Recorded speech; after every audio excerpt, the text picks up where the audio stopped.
একাংশ জানিব বিচাৰে মুনাৱালা নেতাজনৰ নাম প্ৰকাশ কৰিব নেকি আজি? মুনাৱালা চাওক, আপুনি এজন সাংবাদিক আৰু ইয়াতে গোটেই বিজেপিৰ কাৰ্যকৰ্তা আছে। যোৱাকালি আমাৰ হোজাইৰ জিলা সভাপতিয়ে ক'লে যে মোনা লোৱা মানুহটো সকলোৱে বিজেপিৰ কৰ্মী বোলে মোনা লয়। মই আজিলৈকে যে এজনো বিজেপিৰ কৰ্মীক দেখা নাই যে মোনা লৈ ঘূৰি ফুৰাটো। কোনোবা মোনা লৈ ঘূৰি আছে নেকি? সেইকাৰণে জিলা সভাপতিয়েও মোনা লৈ নুঘূৰে। তেওঁ ভালকে জানে যে মোনা লোৱা মানুহটো কোন। ভাৰতীয় জনতা পাৰ্টিৰ প্ৰত্যেকজন কাৰ্যকৰ্তাই জানে যে মোনা লোৱা মানুহটো কোন। আৰু মই ভালকে কৈছো যে মোনা লোৱা মানুহজন বিজেপিৰ হয়, খাটি বিজেপিৰ হয়, ডিচিশ্যন মেকাৰ হয়। টিকেট দিব পাৰে, টিকেট কাটিব পাৰে। কালি মোৰ টিকেট কাটিব পাৰিব তেওঁ। ইমানখিনি মই আপোনালোকক জনাইছো। তাৰপিছত নাম জনাৰ কি আছে, আপোনালোকে বজাই দিব পাৰে নামখন আপোনাৰ মনৰ পৰা। আপুনি তাৰমানে এসপ্তাহ ৱেইট কৰিব যাব, কাৰণ ইমান বছৰ ৰাজনীতি কৰিছো, বিজেপিত কৰিছো, আৰু মোৰ কোনো ধৰণৰ প্লেন নাই যে কংগ্ৰেছত যাম বা AUDFত যাম বা কমিউনিষ্ট পাৰ্টিত জইন কৰিম বুলি। সেইকাৰণে মোক যেতিয়া মোৰ দলৰ নেতা দিল্লীৰ পৰা ফোন কৰি কৈছে যে অলপ ধৈৰ্য ধৰা, এসপ্তাহ ধৈৰ্য ধৰা, আমি কথাখিনি পাতি আছো। আৰু এতিয়া আৰু এটা কথা হ'ল, অসমত বানপানী হৈ আছে, এইপিনে কৰোণা ভাইৰাছৰ আক্ৰান্ত। সেইকাৰণে মই ভাবিছোঁ যে হয়, মোৰ বিষয়টোতো ইমান ডাঙৰ নহয় যে একদম এদিনতে বা 24 ঘণ্টাৰ ভিতৰতে কৰিব লাগিব। কাৰণ ৰাইজ এতিয়া কষ্টত আছে, সেইখিনি কামটো আগত কৰিব লাগিব। সেই বুলি মই নিৰ্ণয় লৈছোঁ, ঠিক আছে মই এসপ্তাহ কিয়, লাগিলে আৰু 20 দিনো ল'ব পাৰিম, কিন্তু তেওঁলোকে এসপ্তাহ সময় বিচাৰিছে। মই কৈছোঁ হ'ব বাৰু। এই এসপ্তাহ সময় আপুনি দলীয় কাম-কাজ কৰিবনে? মই এই এসপ্তাহ দলীয় কোনো কামত এতিয়া নাযাওঁ। বিধায়ক হিচাপে মোৰ যিখিনি কৰ্তব্য সেইখিনি কৰিম।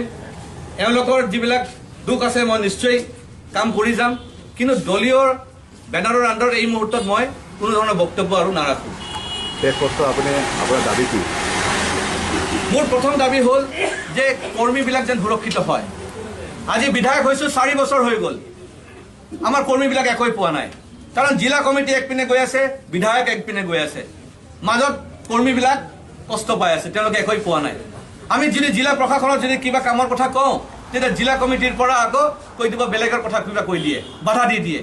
আৰু জিলা কমিটি ইজ মোৰ ইণ্টাৰেষ্টেড উইথ যমুনামুখ সমষ্টি, মোৰ ইণ্টাৰেষ্টেড উইথ উদালি।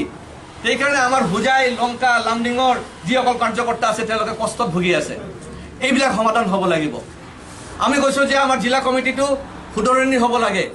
3 বছৰত 3জন আমি সভাপতি দেখিছোঁ, আমি 4ৰ্থজন এতিয়া চাব বিচাৰিছোঁ। আৰু সেই 4ৰ্থজন সকলোক লৈ পেলাই বনাব লাগিব। সকলোক লৈ আমি 4ৰ্থজন যেতিয়া আমি সভাপতি বনাম, আশা কৰোঁ সেই 4ৰ্থজন ব্যক্তি 3 বছৰ কালতে পূৰ্ণ কৰিব পাৰিব, বিনা কৰাপশ্যনত, বিনা গ্ৰুপিজমত, আৰু সকলোক লৈ পেলাই। আৰু ছেকেণ্ড হ'ল মই যিটো ক'লোঁ যে ডিটেনশ্যন কেম্পত যিসকল হিন্দু শৰণাৰ্থী আছে তেওঁলোকক মুক্তি দিব লাগে। যিসকল NRCত নাম কৰ্তন হৈছে তেওঁলোকৰ নাম অন্তৰ্ভুক্ত হ'ব লাগে। যিসকলৰ বাংলাদেশী মুছলমানৰ নাম সোমাই পৰিছে তেওঁলোকৰ নাম কৰ্তন হ'ব লাগে। আৰু যিসকলে নাই পোৱা নাই, আপোনাৰ 5জনৰ যি হত্যা হৈছিল আপোনালোকে জানে, তিনিচুকীয়াৰ ধলা তাতে সেই 5জনৰ পৰিয়ালক তেওঁলোকৰ ন্যায় দিয়া নাই, সেই ন্যায়টো দিব লাগে। সেইবিলাক যদি কাৰ্য কৰে তেতিয়াহ'লে মোৰ ক'বলৈ একো নাই। কাৰণ আমাৰ পাৰ্টীয়ে কৈছে যে আমি ৰাইজৰ কাৰণে।